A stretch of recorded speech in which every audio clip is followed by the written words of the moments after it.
5월 22일 월요일 청소년 큐티인 제목은 진정한 깨끗함입니다.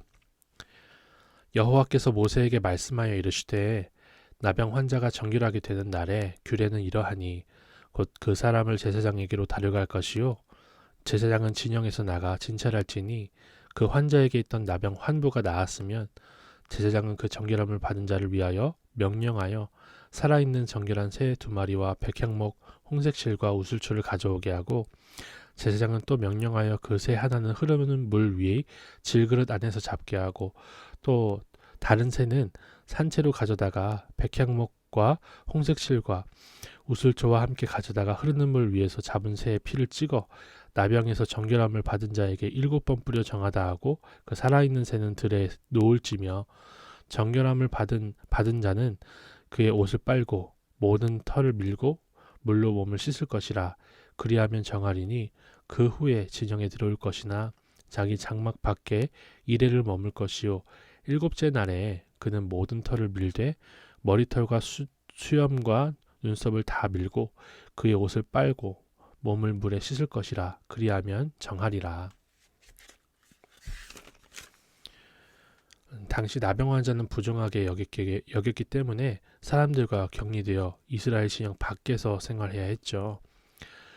만약 그의 병이 다 나으면 다시 진영 안으로 들어올 수 있는데 그러려면 먼저 제사장이 확인하여 깨끗하다는 판정을 내려줘야 합니다. 그리고서 정결하게 되는 여러 과정을 거친 뒤에야 비로소 진영 안으로 들어올 수 있어요. 마찬가지로 우리도 예수님의 십자가 보혈로 구원을 얻었지만 계속해서 내 죄를 회개하며 나아가는 과정이 필요합니다. 끊임없이 말씀으로 나를 살피고 회개하여 하루하루 깨끗하게 되어야 합니다. 적용해 볼까요? 매일 큐티하며 내 죄를 자세히 들여다보나요? 수련회에서 한번 회개한 것으로 더는 회개하지 않아도 된다고 생각하진 않습니까? 이어서 읽어보겠습니다.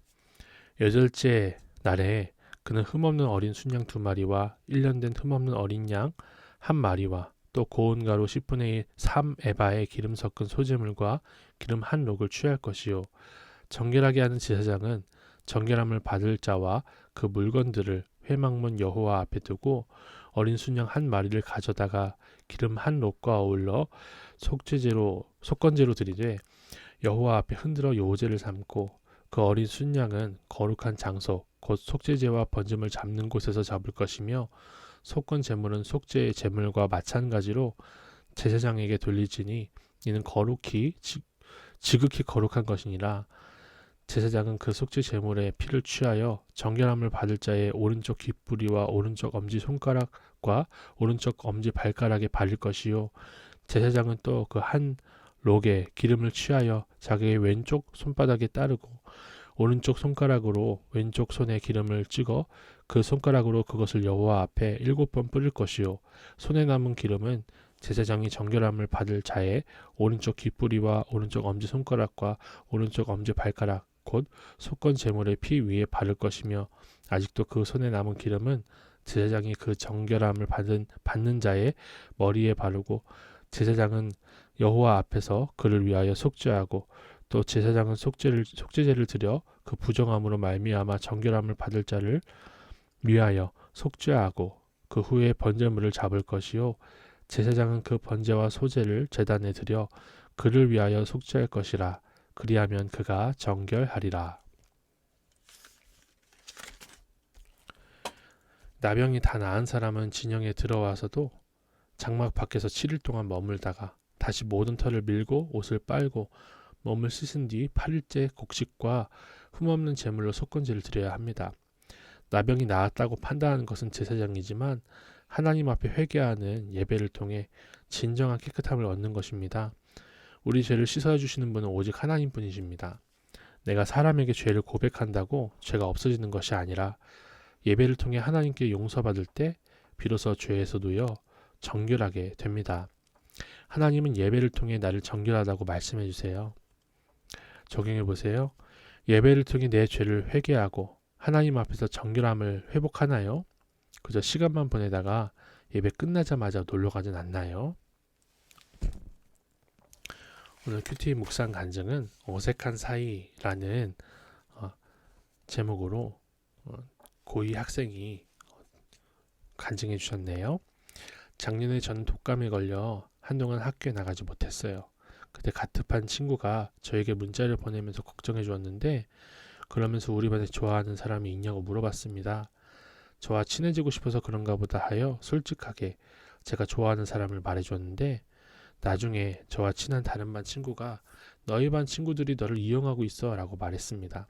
알고 보니 제가 학교에 없을 때 같은 반 친구가 제가 좋아하는 남학생에게 제 이야기를 하면서 선물을 주면 선물만 받고 버리자라고 했다고 합니다. 이렇게 나쁜 놈들이 있네요. 이전에도 한 친구는 계속 저를 걱정해 주었는데, 저도 너무 힘들고 스트레스를 받아서 그만해, 나도 내가 이용당하고 있다고 느끼면 그 친구들에게 직접 말하거나 담임선생님께 말씀드릴 거야 라고 했습니다. 그 친구와 저는 중2 때부터 친구였고 제가 아끼는 친구였지만 고등학교 때부터 서로 부딪혔어요. 원래 서로 인정해주고 웃으며 지내는 사이였지만 언제부터인가 사이가 멀어지며 필요할 때만 찾게 됐어요. 그날 그렇게 친구와 다투고 너무 힘들어서 조퇴하고 일찍 집에 왔어요. 그리고 지금까지 어색한 사이로 지내고 있습니다. 오늘 말씀에서 환자를 정결하게 하기 위해서 새와 흠없는 순양과 암양도 잡는 것처럼 흠없는 예수님이 저를 위해 피 흘려주셨다고 합니다. 앞으로는 아무리 힘들어도 오직 예수 그리스도를 생각하며 인내하겠습니다. 억울한 일을 당해도 먼저 저의 죄부터 생각하고 회개하기를 원합니다. 날마다 큐티하며 예수님의 보혈로 정결함 받고 새 힘을 얻도록 기도 부탁드립니다. 이렇게 걱정해 주는 척 하면서 나에게 울문놓는 사람들 많이 있거든요. 근데 이런 일 당했을 때 정말 하나님 앞에 내 죄를 돌아보며 어떻게 하면 하나님 앞에 회개할까를 돌아보는 것이 우리 힘인 줄로 믿습니다. 저 친구 나쁘고 저 친구는 인성이 더럽고 저 학폭 가야 되고 선생님한테 고자질 해야 되고 내가 이거는 내 힘으로 해결해야 되고, 이게 아니라 내 죄 보며 가겠다라는 이 놀라운 고백이 정말 큐티인의 놀라운 힘이라고 저는 생각을 합니다. 이분의 적용은 저를 걱정해준 친구에게 미안하다고 하겠다는 것입니다. 뭐가 미안해요. 근데 자기 죄만 보고 미안하겠다고 한다는 거예요. 너무 멋집니다.